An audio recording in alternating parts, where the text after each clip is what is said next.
Greetings and welcome to the Grocery Outlet's second quarter 2026 earnings results conference call.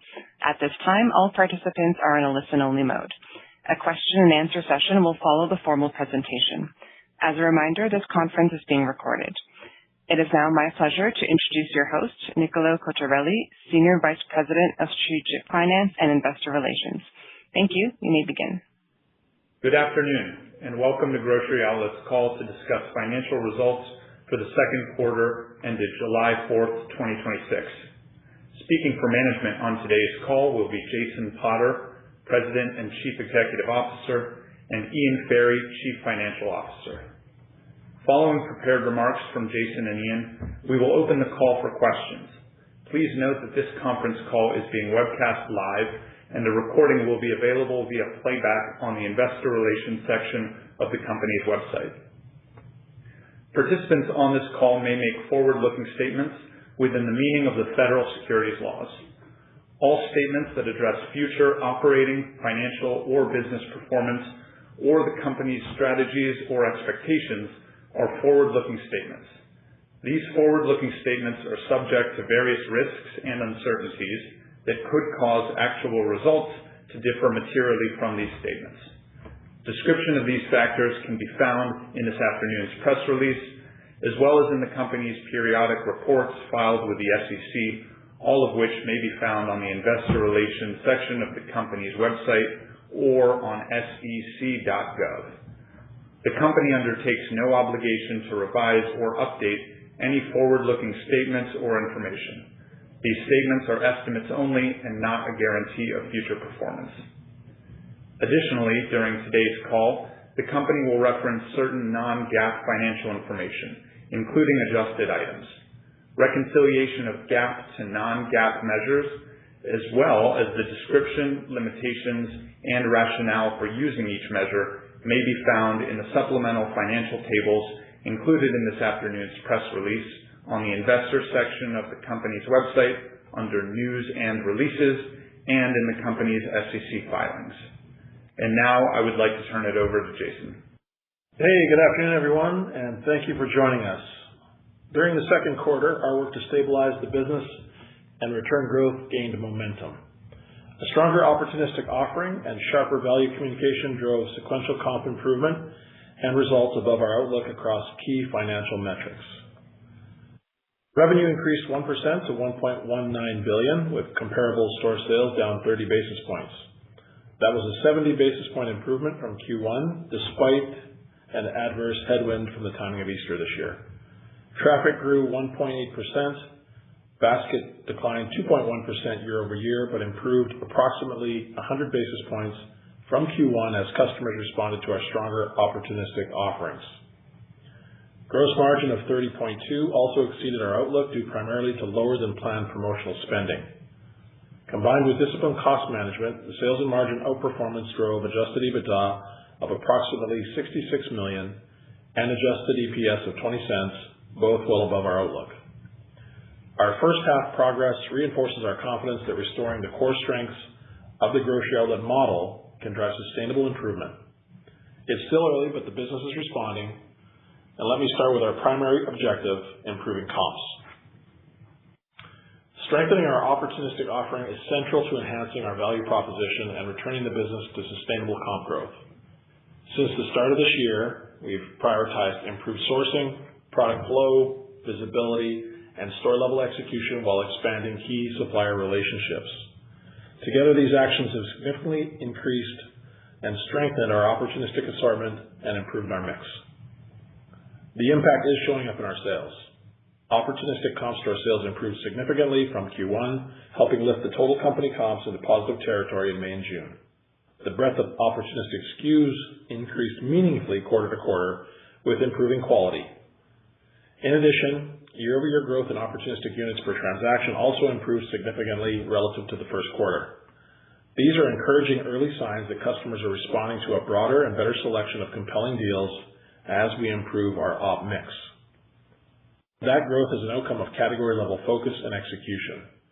We've prioritized and have seen outsized opportunistic improvement in grocery, our largest category.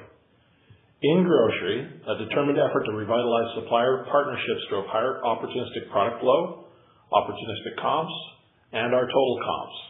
This is how our model is designed to work, and we're implementing the same actions in other categories like deli and frozen.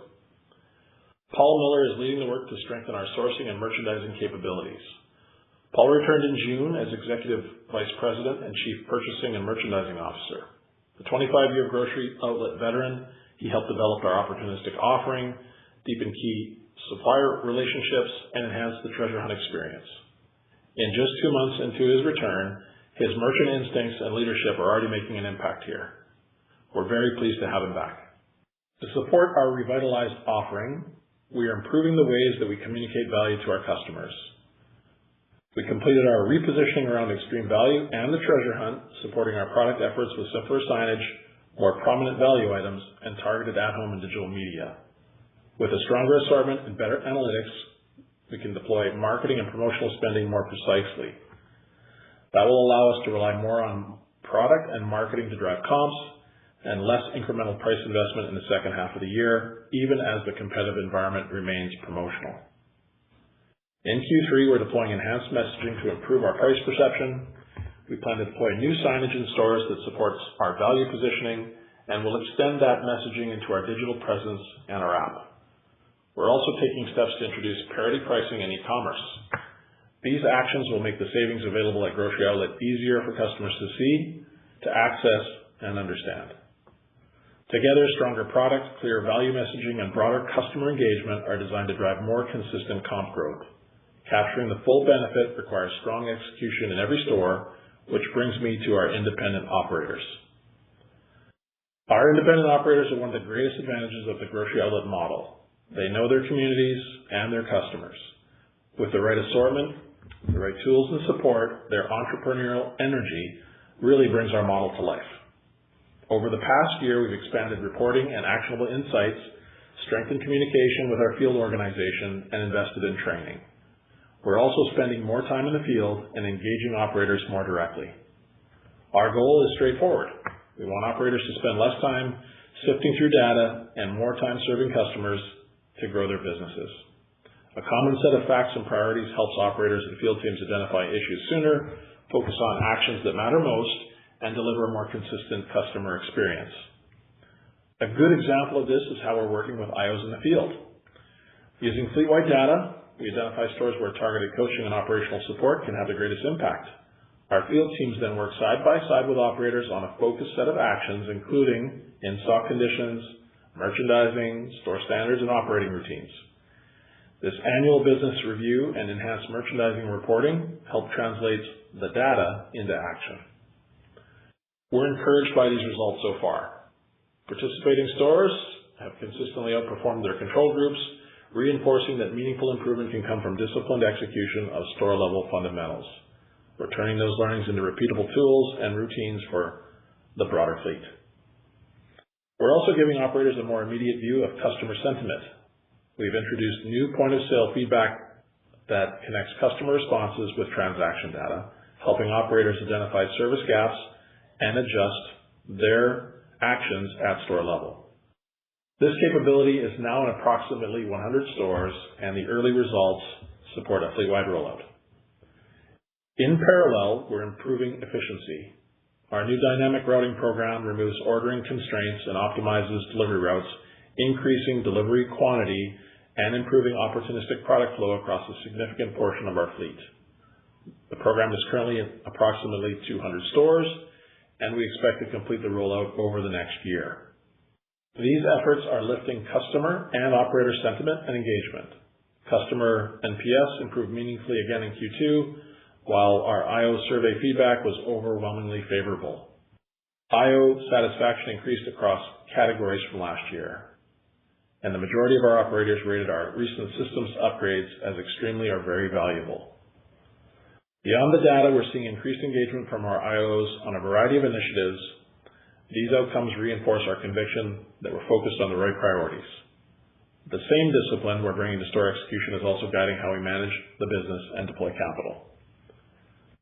Improving operational discipline means making timely decisions directing resources to the highest value opportunities, and holding every investment to rigorous performance standards. In April, we completed the closure of 36 underperforming stores as part of our store optimization plan. The outcome is a healthier portfolio that we feel is better positioned for long-term profitable growth. We remain on track to eliminate a $12 million drag to annualized adjusted EBITDA, with the majority of the benefit expected to occur in 2027. We see encouraging signs of progress in the remaining stores in the East. Comparable stores in May and June significantly exceeded the company average, while Q2 margins strengthened on a year-on-year basis. That discipline also extends to our new store growth program, where we are applying greater rigor to site selection, new store underwriting, IO engagement, and execution. We remain confident in the portability of our model and the immense white space that exists. The ability to offer savings up to 40% versus conventional players allows us to provide a unique and compelling value proposition to customers in a wide variety of geographies. However, as we continue to work on improving the core offering in our business and year one store productivity, it's critical that we prioritize the highest return markets and expand capacity at an appropriate pace. As such, our 2027 openings will be weighted toward infill opportunities. We're taking a similarly measured approach to our store refresh program. Improving the store experience remains an important long-term priority. And as we continue those efforts, we're pacing our investment to ensure quality execution that allows the business to focus on our primary goal of driving comp through our opportunistic assortment. We continue to target approximately 100 refreshes completed by the end of the year. So, looking to the second half, the consistent progress we've delivered since January reinforces our conviction that disciplined execution against our priorities remains the right approach, and we enter the second half with improving underlying momentum. Customers are responding to the stronger opportunistic offering and the clearer value messaging. Operator engagement has improved, and our sharper approach to execution and capital allocation is also beginning to improve performance. Those strengths will be important as consumers spend cautiously and the operating environment remains somewhat promotional. They'll also help us navigate the near-term impact of the multi-state Cyclospora outbreak. Our products have not been involved in any Cyclospora recalls, but like others in the industry, we've experienced pressure on produce sales. We saw an impact in July and expect a headwind of roughly 100 basis points to total company comps for the third quarter. Even so, we're encouraged by the underlying direction of the business and remain focused on advancing our core priorities. Before I close, I'd like to recognize an important leadership transition. Chris Miller recently retired as CFO of Grocery Outlet. Chris provided steady, experienced leadership through the critical first year of our turnaround and leaves strong finance and accounting teams in place to carry the work forward. On behalf of the board and the entire organization, I want to thank him for his leadership and wish him all the best in retirement.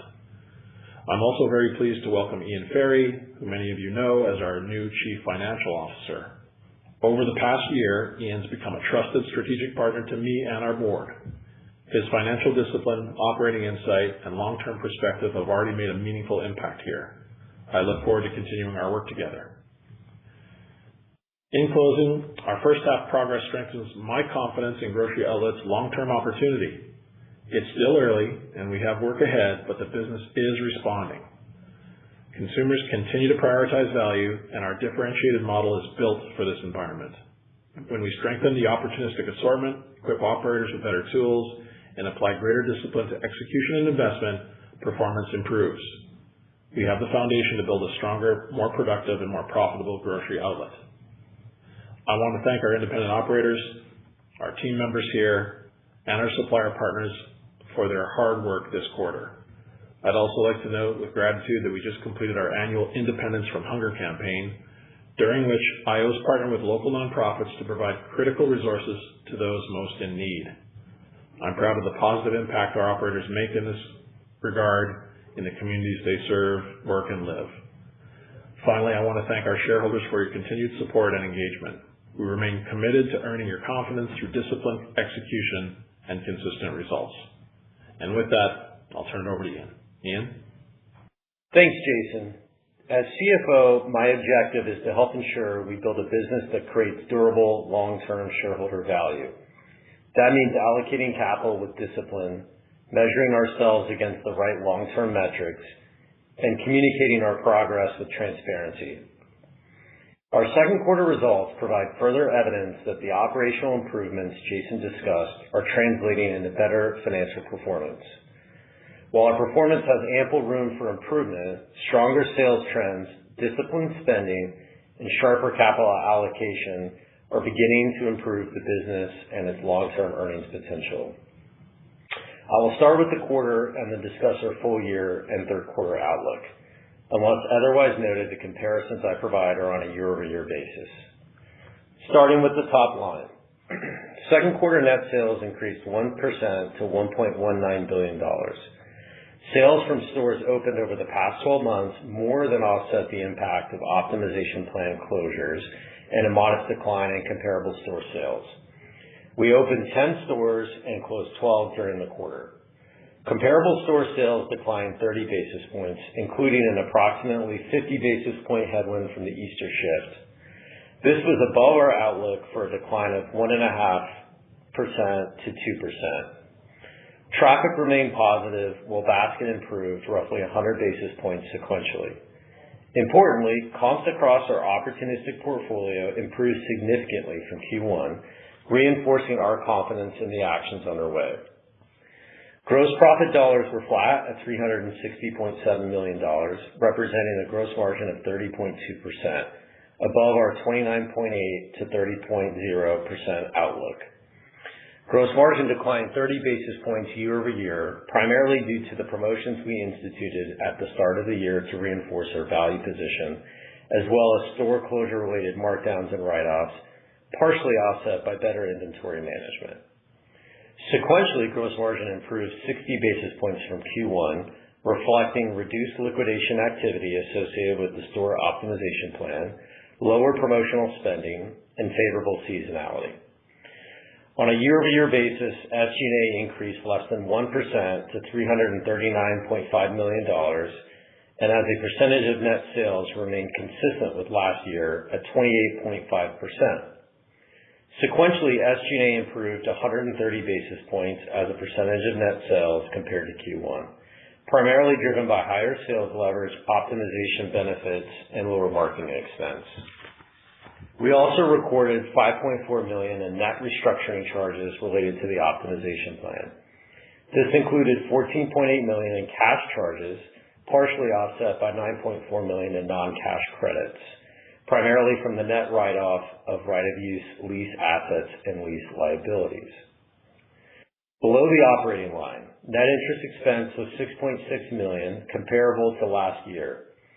Our GAAP effective tax rate was 38.8%, compared with 20.3% last year.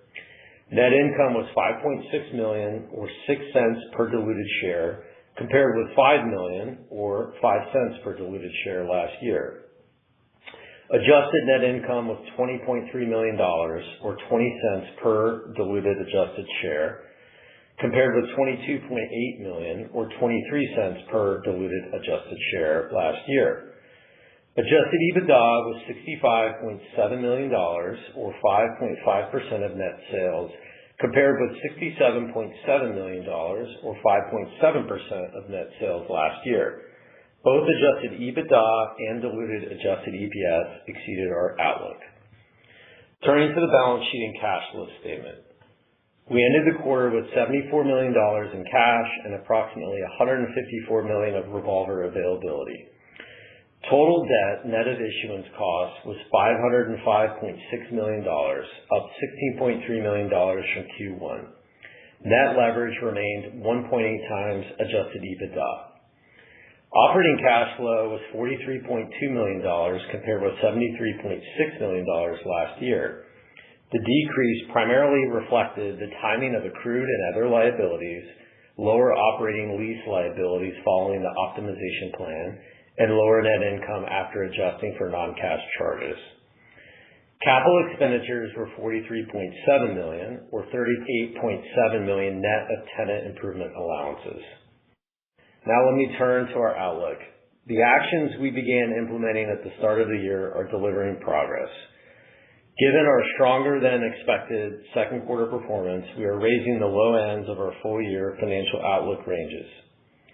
For the full year, we now expect net new store openings of 30 to 33, net sales of $4.7 billion to $4.72 billion, comparable store sales in the range of -0.5% to 0.0%, gross margin of 29.8% to 30%.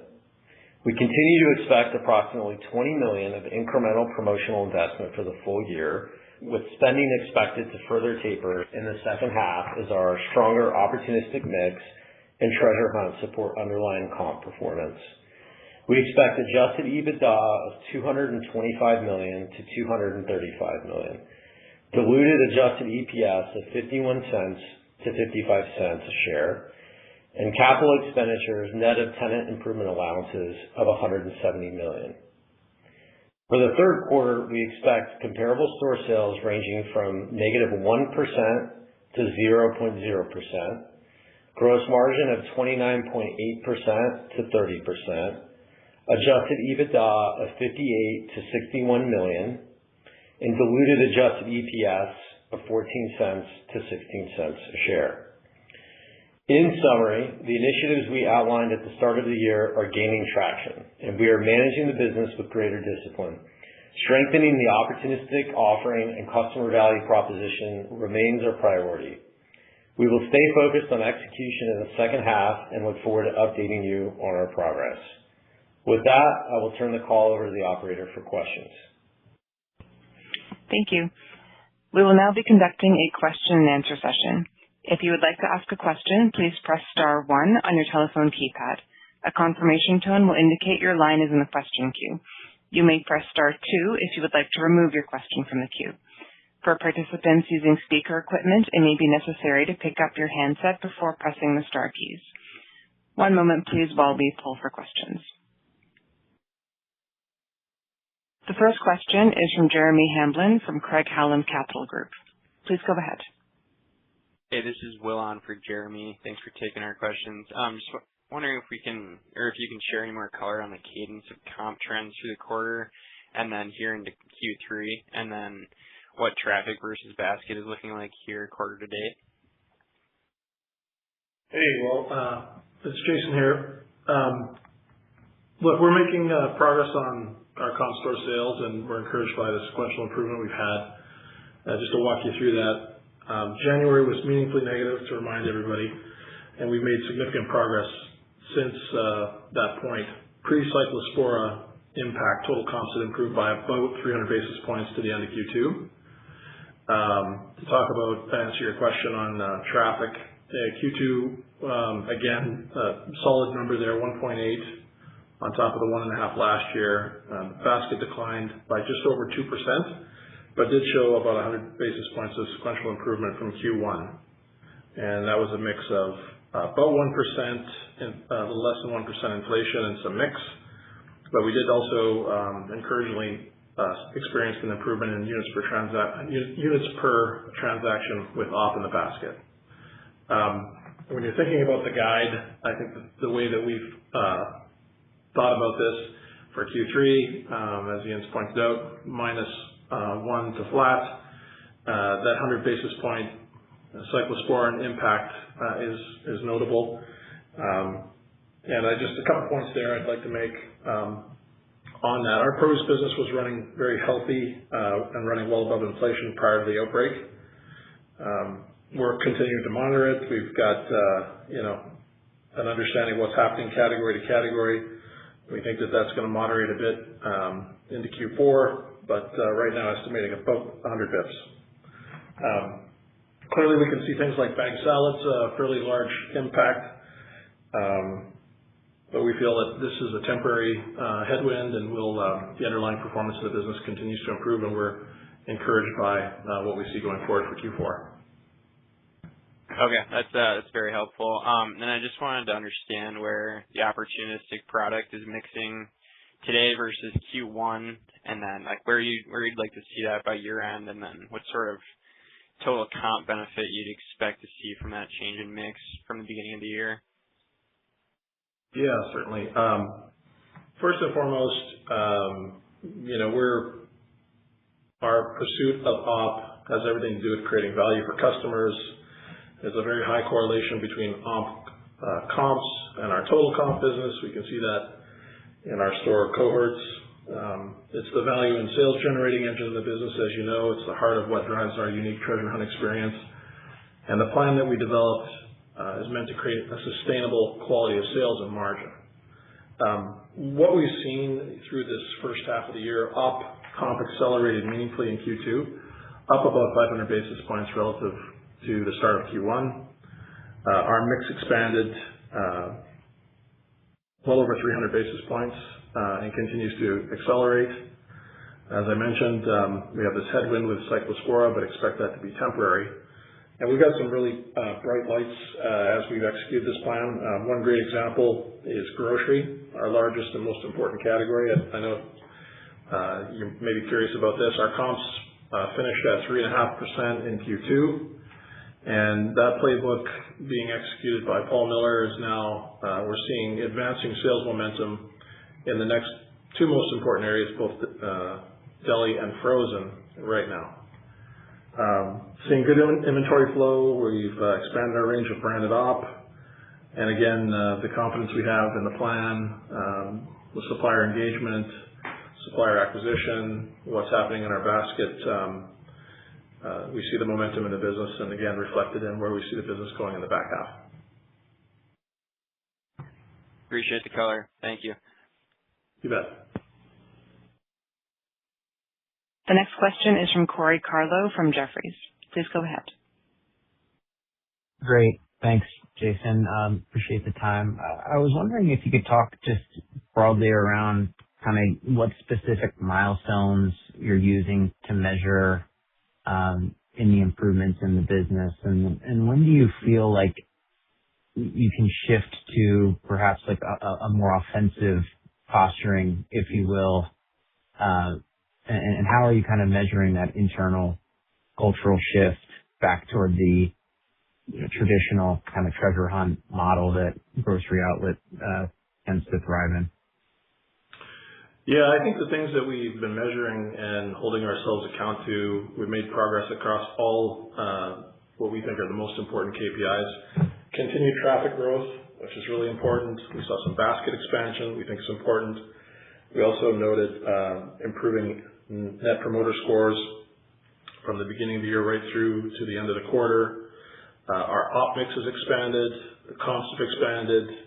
We see a lot of improvement in execution related to our reporting and visibility. That's helped folks across the supply chain manage the flow of inventory, both when they're rating POs, when they're meeting with suppliers, helping us execute with speed and more precision, which is really important. So seeing good inventory flow, good quality of opportunistic product, which is something we're measuring. We measure things like the amount of variety and balancing that, as well as things like turns or GMROI. Those are all important elements to measure, and ultimately looking at what the customers are doing and the trips it's generating and what that means for things like net NPS and value score. And ultimately we expect to have that show up in a higher level of comp sales in terms of both traffic and basket. That's helpful. And then just as a follow-up, a number of your competitors have highlighted investing into price throughout the back half. So it feels as if the grocery environment will be getting more competitive as we look over the next several months. I'm curious how you think about your strategy in light of how some of your competitors are going to be posturing their pricing. Thanks. Yeah, no, great question. Look, it's always competitive out there. In my 30 years, you're always fighting it out to win the customer's hearts. And we're obviously alert to the competitive activity and some of the announcements that have been made, as well as in the syndicated data, seeing a recent uptick in promotion. We know the customer's searching for value, customers under pressure. We all read the news and can see what happens at the pump and so on. I think what we've done to grow opportunistic this year our positioning there, the plan we're executing against is right on the money, so to speak, to deal with this issue. If you look at kind of what happened in our business in this first half, and specifically in Q2, our retail inflation was a little bit below 1%, and that has a lot to do with what we're doing with op.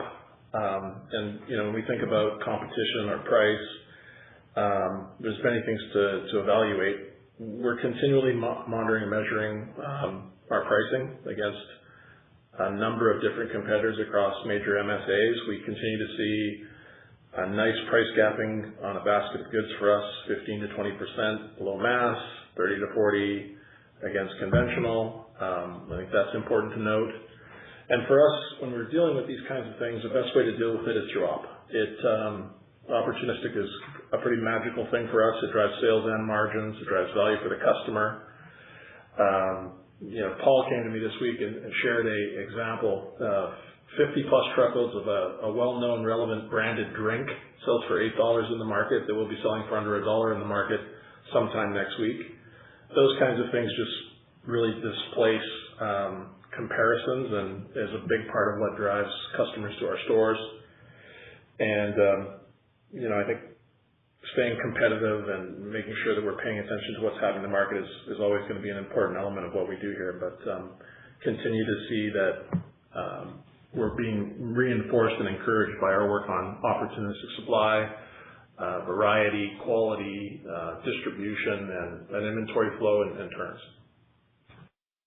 Very helpful. Thanks so much, and best of luck. Thank you. The next question is from Robbie Ohms from Bank of America. Please go ahead. Oh, hey, Jason. Hey, I was hoping as a follow-up, could you help us, can you maybe parse out, it sounds like you've really got opportunistic is an important initiative and it's working and you're seeing great things, but you also have the store refresh program. And when we think of those two things, can you sort of help us think about what kind of, how much each of those two things are going to drive and how much are they interrelated with each other? Yeah, great question, Robbie. Clearly we continue to believe in improving the in-store experience is an essential part of the strategy.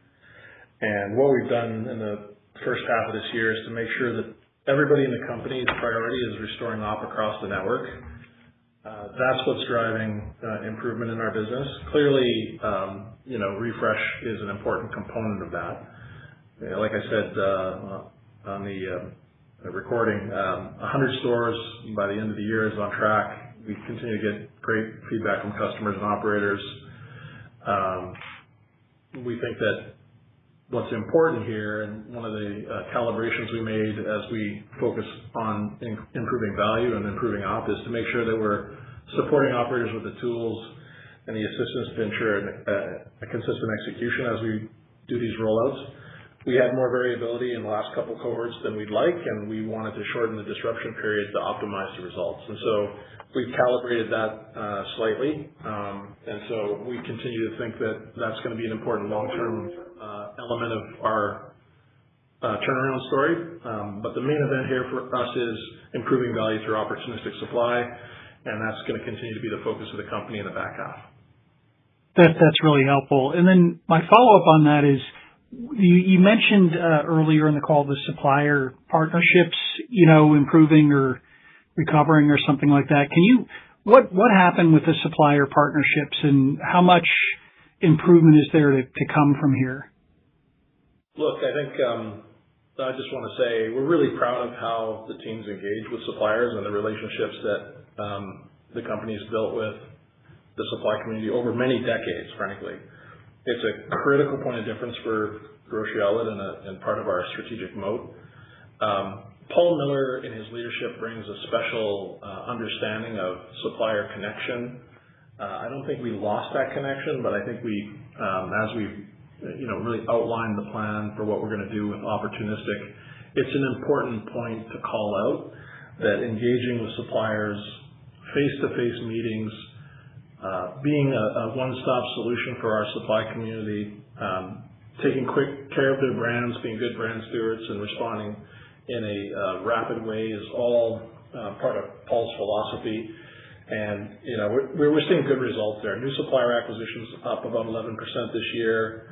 And we're seeing just kind of great results across the board as the deals come in. And it's just a doubling down of something that we've always done well and just made sure that the entire company under Paul's leadership is focused on it. That sounds great. Thank you. Thanks, Robbie. The next question is from Edward Kelly from Wells Fargo. Please go ahead. Yeah, hi. Good afternoon, everyone.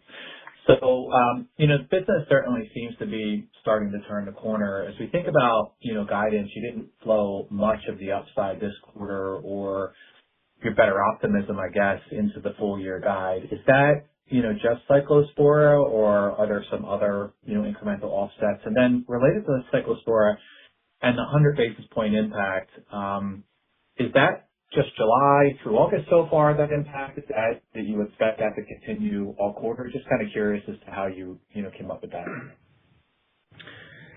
Yeah. Hey, this is Ian. I'll take that. So if you look at the beat for Q2, and we are pleased with where the performance ended up, we beat the midpoint by about $9 million. Roughly half of that was due to outperformance on comp and gross margin rate. Of the remaining $4.5 million, 2/3 of that is SG&A dollars that will actually shift into the back half of the year, primarily the third quarter. And then 1.5 was just good cost discipline versus plan. So the way that I would think about the quarter is roughly a $6 million beat versus midpoint on an organic basis, with $3 million shifting. And then as you think about Q3, there will be a sequential step down in gross margins, even though we are further tapering promotional investment and there's a little bit of store closure costs that roll off. The produce issues that Jason highlighted do come with elevated shrink, and that will be a meaningful hit in the third quarter that will flow through into gross margins. And we also have just a modest level of seasonality. So when you net all that out and then we look at the balance of the year, we felt like the guidance that we gave is appropriate, and we want to be prudent with our outlook. And then 100 basis points? Yeah, of the Cyclospora, we're basically assuming that the pressure is going to be with us through the end of the quarter. Okay. And then Jason, I wanted to ask you, you talked about the promotion, just sort of really pulling back, normalizing as you get into the back half of the year, but then... Sorry, you're breaking up there. I don't know, operator, if you can just make sure the line is clear there. We just didn't hear anything. We're getting a few words in there. Sorry. Yeah, sorry, maybe it was the speaker.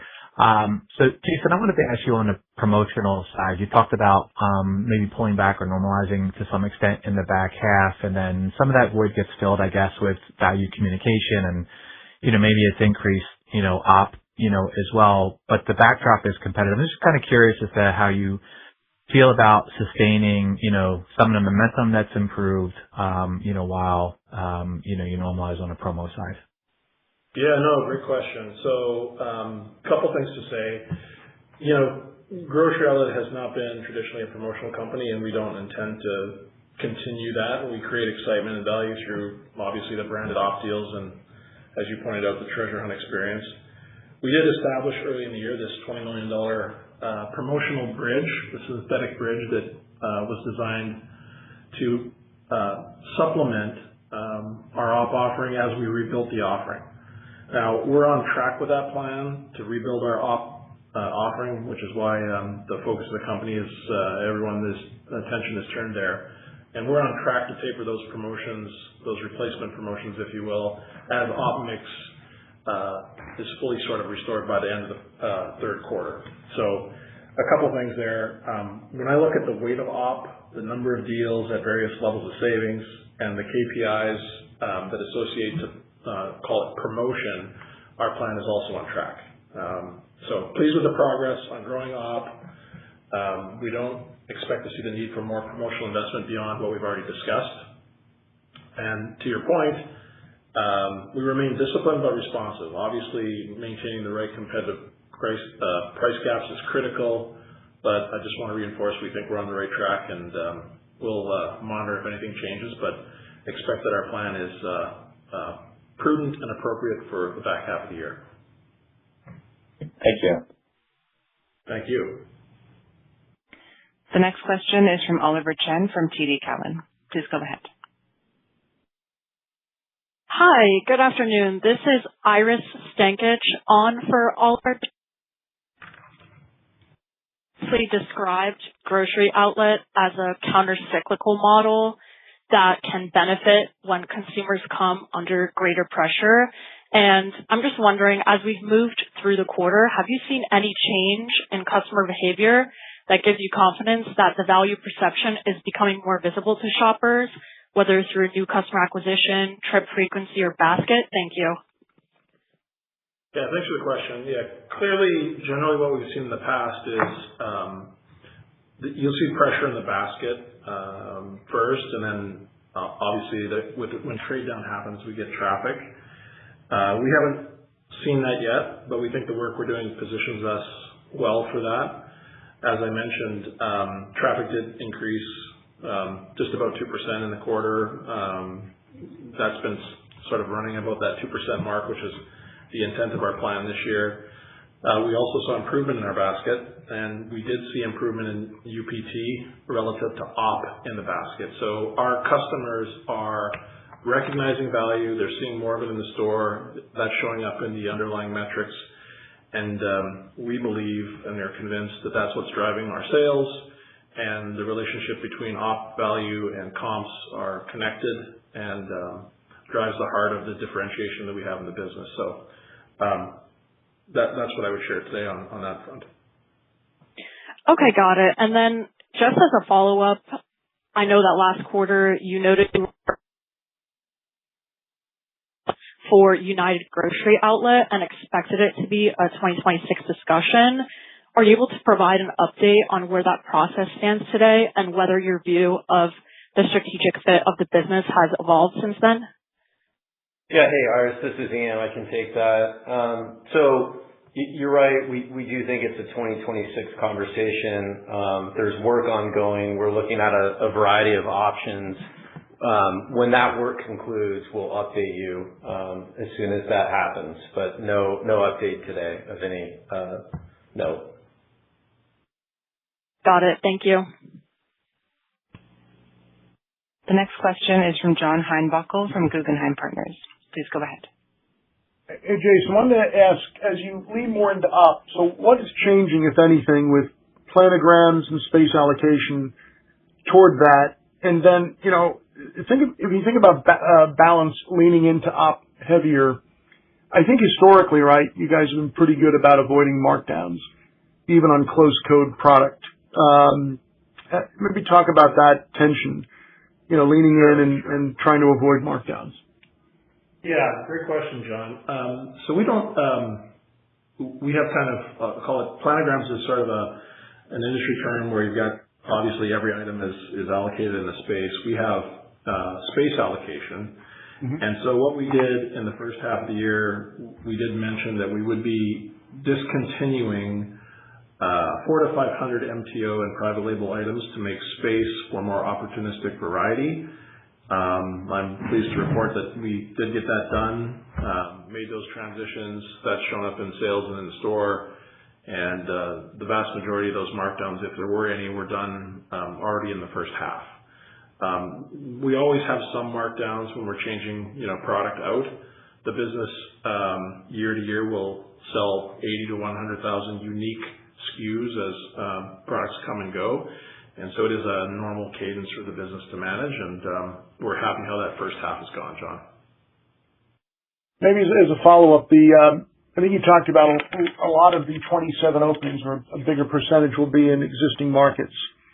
Is the plan to open more than you did this year, right? In 27 or about the same. And then I think the idea when you did UGO is to have volume sufficient on the East Coast to really lean into op product. I think you're probably there, where you don't need to open that many more on the East Coast to get access to op. Is that fair?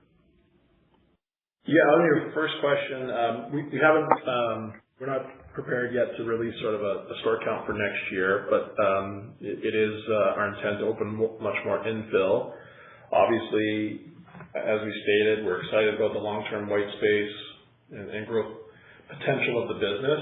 And in the near term, we've made some tough decisions to make sure that we're focused on infill opportunities, and that really allows us to leverage the brand, the power of the brand locally, the people power.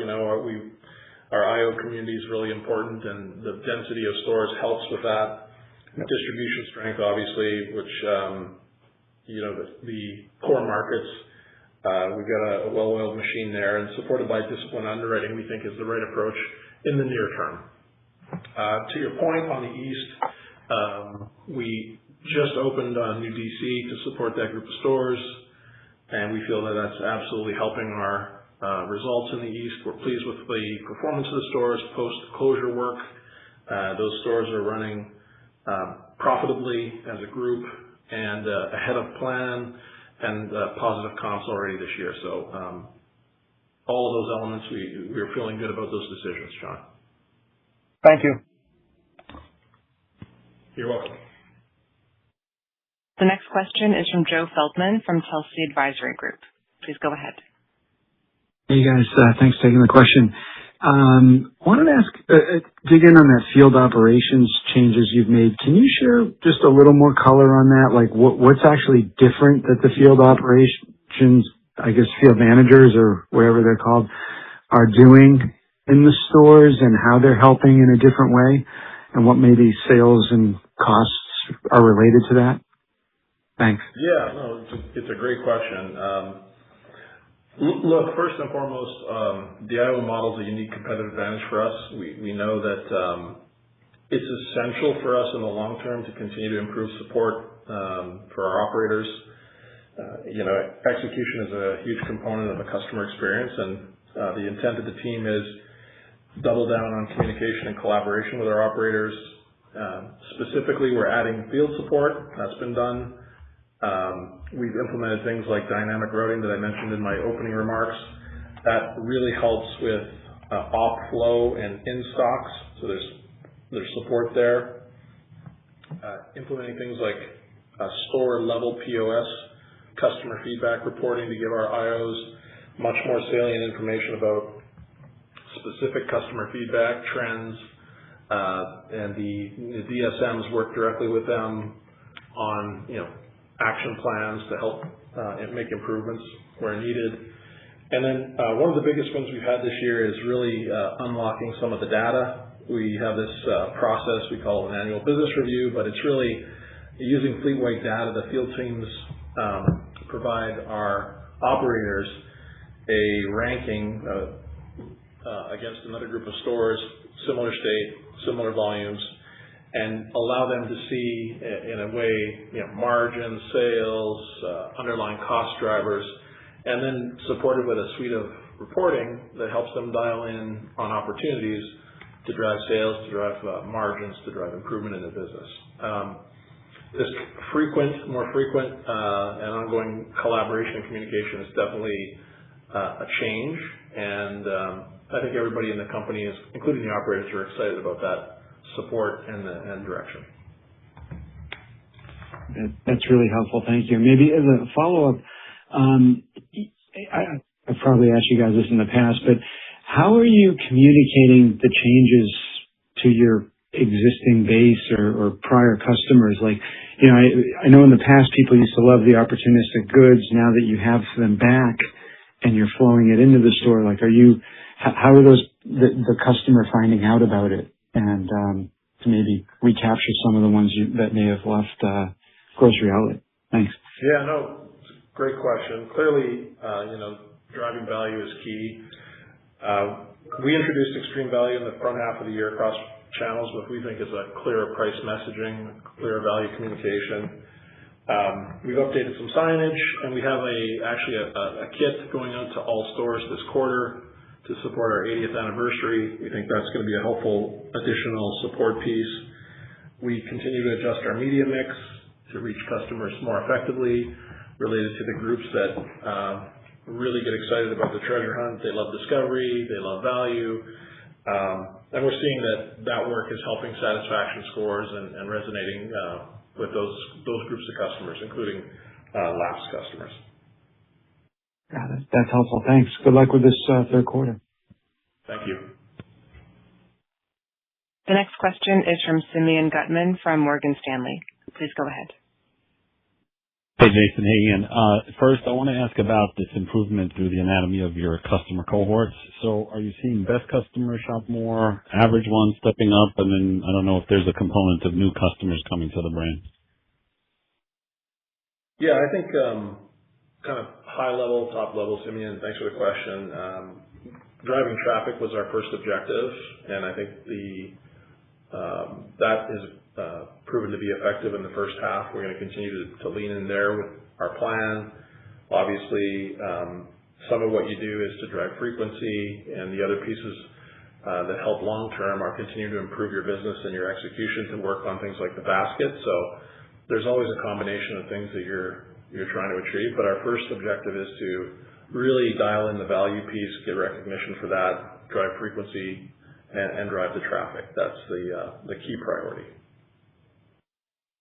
And then related to it, you have transactions. It sounds like, the basket's still down. You mentioned grocery is getting fixed or getting better, positive.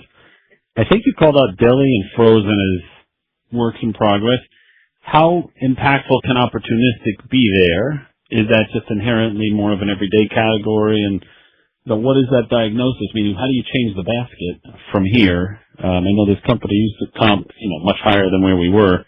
So what are the things that, you need to finish to close the gap? Yeah, we're just executing the same playbook. Those are the two next most important categories for op. That's why I point them out. They're large, important, and op will play a huge role in the turnaround here and getting sales. And those two categories are areas we see as the next most logical place to really drive sales. And we're getting early, good, positive early results as the team has, not totally tuned everything in, but definitely we're seeing momentum there and excited about what that's going to mean as we go forward.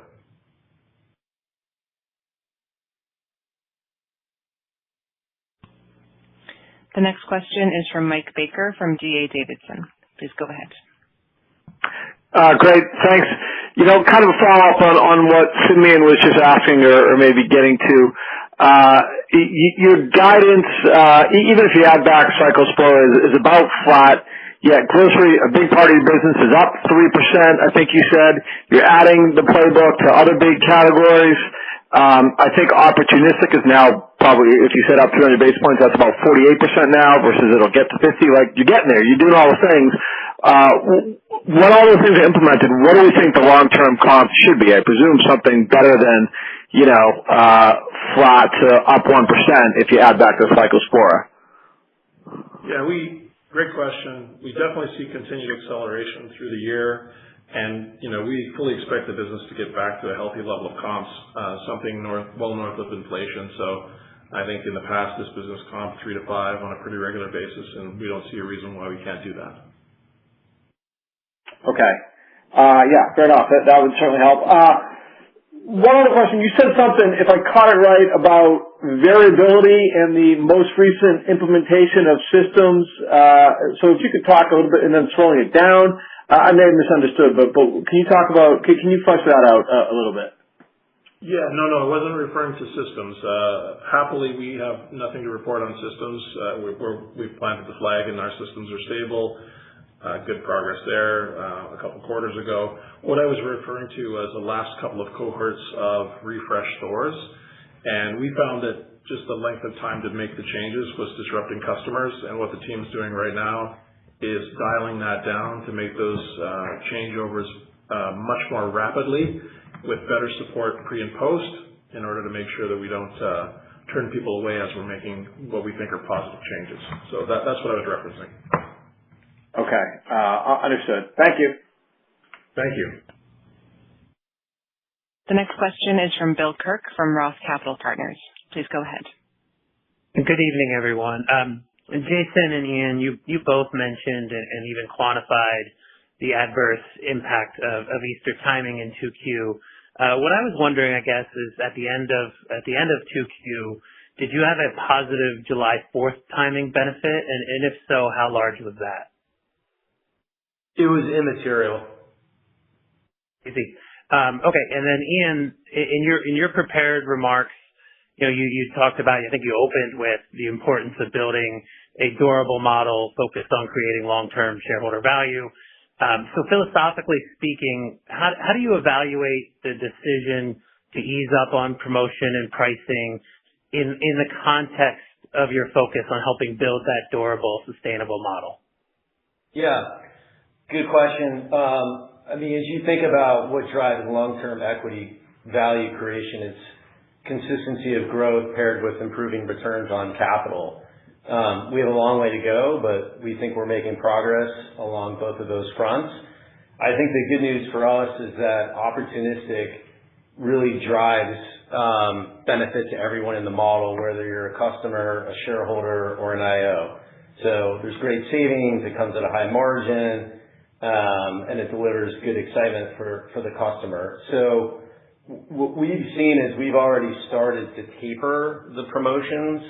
And the reason why we've been able to do that is because we've been increasing op. And the customer doesn't really understand the distinction between a promoted branded item or op. They just see deals. And so as you mix out some of the more promotional stuff and mix in op, it's not something that they notice. So we really did view that $20 million as a synthetic bridge. We expect it to be done by the end of the third quarter. And as we look into 2027, perhaps we have a tailwind on gross margin to some extent. We expect to be back in a more normalized comp level. And my philosophy as CFO is that we absolutely should be driving SG&A leverage. So, as you look to next year, we certainly hope, and it's our expectation, we'll have a more normalized looking P&L. Thank you, Ian. That's what I was looking for. I'll pass it along. As a reminder, to ask a question, please press star 1.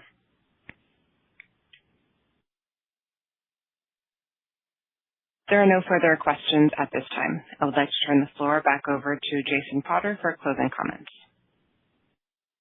Well, thanks very much for your questions today. I look forward to continued engagement and reporting continued improvement in our business in the future. So thanks everybody for today, and wish you well.